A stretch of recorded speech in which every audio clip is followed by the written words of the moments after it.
Indonesia ini negara besar. Kita harus mampu keluar dari middle income trap. Kuncinya, kita harus mampu menaikkan nilai tambah di dalam negeri. Di tengah gempuran resesi global, perang dagang, konflik geopolitik, rata-rata pertumbuhan ekonomi negara kita tetap resilient di rata-rata 5%. Pertumbuhan ekonomi yang berkualitas didukung dengan penurunan angka pengangguran, angka kemiskinan, penurunan angka Gini rasio, dan juga angka inflasi yang terkendali. Bapak Ibu yang saya hormati, teman-teman sesama anak muda, lalu apa agenda ke depan? Kita akan lanjutkan hilirisasi, bukan hanya hilirisasi tambang saja, tapi juga hilirisasi pertanian, hilirisasi perikanan, hilirisasi digital, dan lain-lain. Kita lanjutkan juga pemerataan pembangunan yang tidak lagi Jawa sentris. Kita genjot terus ekonomi kreatif dan juga UMKM. Kita punya 64 juta UMKM yang menyumbangkan 61% untuk PDB kita. Jika 4 langkah tadi bisa kita penuhi, insya Allah akan terbuka 19 juta lapangan pekerjaan. Pemerataan pembangunan itu wajib. Sekarang investasi yang ada di luar Jawa sudah ada 53%. Pembangunan IKN yang berkelanjutan ini akan membuka titik pertumbuhan ekonomi baru, akan membuka akses dan juga konektivitas, sekaligus membuka lapangan kerja. IKN ini bukan hanya saja membangun bangunan pemerintahan, tapi juga sebagai simbol pemerataan pembangunan di Indonesia, dan juga sebagai simbol transformasi pembangunan Indonesia. Bapak dan Ibu yang saya hormati, saya juga berkeyakinan suatu saat nanti Indonesia akan menjadi raja energi hijau dunia dengan terus mengembangkan biodiesel, bioaftur dari sawit, bioetanol dari tebu, sekaligus kemandirian gula. Untuk menuju Indonesia emas dibutuhkan generasi emas.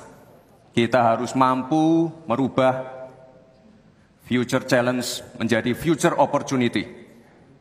Kita harus punya future talents yang dilengkapi dengan future skills. Untuk itu, hilirisasi digital akan kami genjot.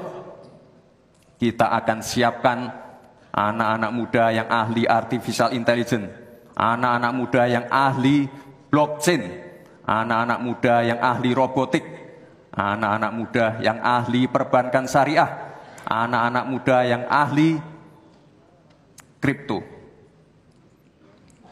Bapak dan Ibu yang saya hormati, narasi besarnya di sini adalah keberlanjutan, percepatan, dan penyempurnaan. Terima kasih. Wassalamualaikum warahmatullahi wabarakatuh. Selamat Hari Ibu. Selamat untuk kaum perempuan hebat di Indonesia. Terima kasih.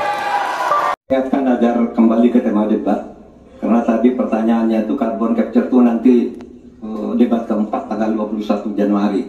Tapi saya tahu itu kan untuk menghindari tidak adanya regulasi sekarang ini agar tidak lagi terjadi penggundulan karena footage seperti yang terjadi. Saya sekarang mau bertanya dalam topik ini. Di dalam visi dan misi Anda disebut kalau rasio pajak dinaikkan menjadi 73%. Dalam simulasi kami, angka itu hampir tidak masuk akal. Karena pertumbuhan ekonomi bisa 10. Padahal selama ini pertumbuhan ekonomi 5-6 gitu. Itu kalau Anda bisa menaikkan rasio pajak sampai segitu bisa 10%. Lalu bagaimana Anda mau menaikkan pajak? Orang mau insentif pajak aja orang tidak ngambil. Terima kasih. Assalamualaikum warahmatullahi wabarakatuh. Waalaikumsalam warahmatullahi wabarakatuh. Silakan cawapres nomor urut 2 untuk menjawab, waktu Anda 2 menit. Prof. Mahfud, yang namanya menaikkan rasio pajak dan dan menaikkan pajak itu beda. Satu, gimana caranya menaikkan penerimaan pajak atau menaikkan rasio pajak? Saya tadi sudah bilang di segmen sebelumnya, kita akan membentuk badan penerimaan pajak dikomandoi langsung oleh Presiden, sehingga akan mempermudah koordinasi dengan kementerian-kementerian terkait. Itu. Jadi DJP dan Bea Cukai akan dilebur jadi satu, sehingga fokus dalam penerimaan negara saja, tidak akan mengurusi lagi masalah pengeluaran. Lalu sekali lagi digitalisasi penting. Saya melihat di Kementerian Keuangan juga sudah menyiapkan, tapi mungkin aplikasinya masih pada tahap testing and enrichment. Kita melihat sudah ada core tax system yang akan disiapkan. Ini nanti akan mempermudah proses bisnis, mempermudah proses administrasi, memperbaiki pelayanan pajak. Misalnya sekarang nanti ketika sistemnya itu keluar, ketika kita akan melaporkan SPT tahunan, kita tidak perlu lagi mengisi dan menghitung karena sistemnya sudah pre-populated, sehingga tinggal klik, tinggal konfirmasi, selesai. Mempermudah. Lalu untuk masalah pertumbuhan ekonomi, Pak, tadi saya bicara masalah hilirisasi, bicara masalah investasi. Sekali lagi, Pak, tadi saya baru bicara masalah nikel, kita belum bicara masalah tembaga, boksit, timah, tembaga, bioetanol, bioaftur, biodiesel. Oh, kita kalau serius ya, Pak ya, kita benar-benar bisa menjadi raja energi dunia, Pak. Tapi kita harus serius dan harus fokus dan harus ada keberlanjutan